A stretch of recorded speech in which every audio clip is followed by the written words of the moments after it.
ஒரு நாள் நம்ம காமராஜர் ஐயா கிட்ட போயிட்டு அவர் தம்பி அவர் கஷ்டப்பட்டு அவருடைய முயற்சியில் காவல்துறையில் அவருக்கு வேலை கிடைச்சிது. அந்த அப்பாயின்மெண்ட் ஆர்டர் எடுத்துன்னு போயிட்டு காமராஜர் ஐயா கிட்ட கொடுத்து, அண்ணே எனக்கு என்னுடைய முயற்சியில் நான் காவல்துறையில் வேலை வாங்கிட்டேன், அதோடைய அப்பாயின்மெண்ட் ஆர்டர் தான் இதை வாங்கிக்கிட்டு என்னை இந்த காவல்துறையில் நான் நல்லா வரணும்னு சொல்லிட்டு என்னை ஆசீர்வாதம் பண்ணுங்கண்ணே அப்படின்னு சொல்லிட்டு போய் ஆசீர்வாதம் வாங்கினார். ஐயா அவர்கள் ஆசீர்வாதம் பண்ணிட்டு அந்த அப்பாயின்மெண்ட் ஆர்டரை வாங்கி கிழிச்சு போட்டுட்டாரு.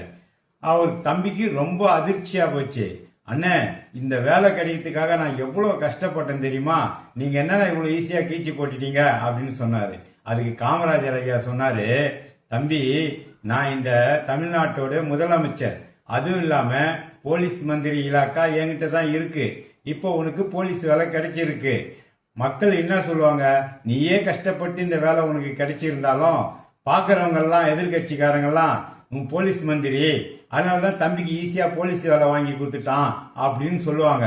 அந்த கெட்ட பேர் எனக்கு தேவையா, நீ வேற வேலை தேடிக்க தம்பி அப்படின்னு சொன்னார்.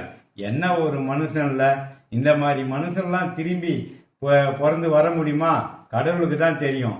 இன்னைக்கு இருக்கிற அரசியல்வாதிங்க ஒரு எம்எல்ஏ ஆனாலே போதும், அந்த அதிகாரத்தை பயன்படுத்தி தன் சொந்த பந்தங்களுக்கெல்லாம் அவங்க நினைக்கிற வேலையை அரசாங்கத்தில் வேலை வாங்கி கொடுத்துருவாங்க.